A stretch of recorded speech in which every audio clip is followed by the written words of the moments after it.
अरे भाई, उल्टा बात आप सुन रहे हैं। हमने ये कहा है कि एक विधायक के बनने से बांकीपुर बंगलोर नहीं हो सकता है, लेकिन आने वाले समय में अगले 10 साल, 15 साल, 20 साल में बांकीपुर भी देश के अन्य शहरों के मुताबिक बन सके, उसका एक ब्लूप्रिंट बनाकर अगले साल, 1.5 साल में जारी किया जाएगा। बांकीपुर की जीत को इस तरीके से देखते हैं कि बिहार की जनता ने भाजपा के नेतृत्व को, एनडीए के नेतृत्व को ये संदेश देने की कोशिश की है कि बिहार में एक बेहतर व्यक्ति को आप मुख्यमंत्री बनाइए और जिन वादों के साथ आप सरकार में आए हैं उन वादों पर फोकस कीजिए। अपराध, अपराधी, इनकाउंटर, हाफ इनकाउंटर, जाति, गमछा देखकर गोली मारने की जो भाषा का इस्तेमाल हो रहा है उस पर रोक लगनी चाहिए, वो बंद होना चाहिए और बिहार में शिक्षा, रोजगार और पलायन की बात होनी चाहिए।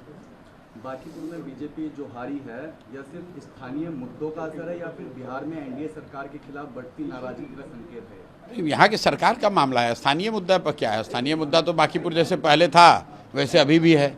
नवंबर में जब लोगों ने यहाँ पर 51,000 से भाजपा को जिताया था, उसके मुकाबले कोई बांकीपुर की सड़कें तो टूट नहीं गई हैं और बांकीपुर में कोई ऐसा गलत काम तो हुआ नहीं है। इसके बावजूद अगर लोगों ने यहाँ हराया है तो जो क्या बदला है? बदला ये है कि बिहार में भाजपा ने एक नया नेतृत्व दिया है, जो नेतृत्व बिहार के लोगों को स्वीकार्य नहीं है। इसलिए नहीं स्वीकार्य है कि उस व्यक्ति का जो चाल चरित्र, चेहरा है, उसको लेकर बिहार के लोग कंफर्टेबल नहीं है। जिस जंगल राज के खिलाफ आपने वोट लिया था, उसी जंगल राज के एक व्यक्ति को अगर आप भगवा रंग का चादर ओढ़ाकर बैठा दीजिएगा कुर्सी पर तो लोगों को वो मंजूर नहीं है। इसीलिए लोगों ने भाजपा के खिलाफ वोट दिया है।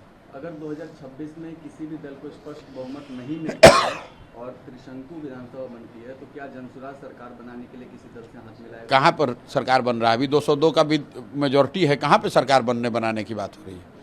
भाई, भाजपा एनडीए की मेजॉरिटी है, अगले 4 बरस रहेगी। एक ही परिवर्तन हो सकता है, वो है उस सरकार के नेतृत्व का परिवर्तन, और उस नेतृत्व के परिवर्तन के लिए हम लोग लड़ाई लड़ रहे हैं।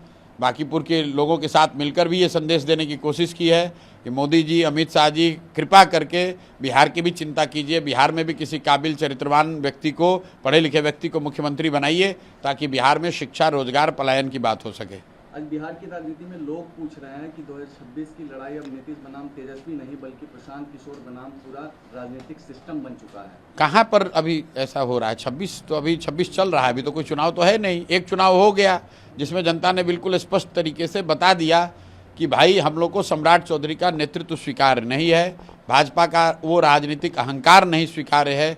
जहाँ पर वो आप कह रहे हैं कि हम कुत्ता बिल्ली को भी खड़ा करेंगे तो जनता को हम ही को वोट देना पड़ेगा।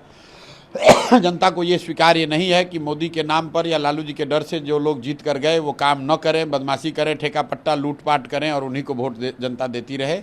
इस 3 चीज़ के खिलाफ जनता ने वोट दिया है। क्या इस नतीजे के बाद आपको लगता है कि बिहार में आरजेडी की रणनीति कमजोर अब पड़ जाएगी? राजनीति ऐसा नहीं है, वो विपक्ष के नेता हैं, विपक्ष में हैं, उनकी भूमिका विपक्ष की जनता ने तय की है। वो कमज़ोर पड़ेंगे कि मजबूत होंगे, ये इस पर निर्भर करता है कि अगले 4 साल में विपक्ष के तौर पर वो कितना सक्रिय होकर काम करते हैं। अगर कांग्रेस आपके नेतृत्व के साथ आने को स्वीकार करे तो क्या? भाई, हमारा कोई नेतृत्व नहीं है। कांग्रेस बहुत बड़ा दल है, कांग्रेस अपना रास्ता खुद तय कर सकती है, दिशा तय कर सकती है। मुझे उस पर कोई टीका टिप्पणी नहीं करनी है। चिराग पासवान की पार्टी या दूसरे क्षेत्रीय दलों के साथ चुनावी तालमेल की कोई संभावना? मेरे भाई, कोई चुनाव है ही नहीं अभी, तो फिर जबरदस्ती की बात। कौन सा चुनाव है अभी? बिहार में एनडीए की सरकार है, वो सरकार अच्छे से काम करे, जो उन्होंने वादे किए हैं उस वादों को वो पूरा करे। बिहार में फैक्ट्री लगे, बिहार में बेरोजगारी कम हो, बिहार से पलायन बंद हो। सीधा मुद्दा है। अलायंस फैलायंस 24 घंटा राजनीति ही नहीं होनी चाहिए। एक बार हो गई, अभी तो सरकार बनी नवंबर में, अब 5 बरस काम करके दिखाओ ना भाई। और जिसको जो भूमिका जनता ने दी है वो काम वो करे। एनडीए को, भाजपा को, जदयू को लोगों ने मैंडेट दिया है काम करने का, उनको काम करना चाहिए। तेजस्वी जी को विपक्ष की भूमिका दी गई है तो विपक्ष की भूमिका में रहे। हम लोग को जनता ने कहा है आप सड़क पर रहिए, जनता के बीच में रहिए, हम लोग वो काम कर रहे हैं। अब तीनों की भूमिका जनता देखेगी और जब 29 में चुनाव आएगा तब निर्णय लेगी। एक वीडियो वायरल हो रहा है कि बांकीपुर बेंगलोर से भी बढ़िया रहेगा, क्या कुछ ब्लूप्रिंट तैयार किया जाएगा? अरे भाई, उल्टा बात आप सुन रहे हैं। हमने ये कहा है कि एक विधायक के बनने से बांकीपुर बंगलोर नहीं हो सकता है, लेकिन आने वाले समय में अगले 10 साल, 15 साल, 20 साल में बांकीपुर भी देश के अन्य शहरों के मुताबिक बन सके, उसका एक ब्लूप्रिंट बनाकर अगले साल, 1.5 साल में जारी किया जाएगा। अंतिम सवाल, इस बार जो चुनाव हुए इसमें क्या लगता है जेनजी ने आपको वोट किया है, क्योंकि आक्रोश काफी था भाई जेनजी का। जेनजी ने किया या बूढ़े ने किया, ये तो एकदम हमारे पास कोई आकलन नहीं है। वोटिंग परसेंटेज देखकर ऐसा नहीं लगता है कि युवाओं ने बहुत बड़ी संख्या में वोट किया है।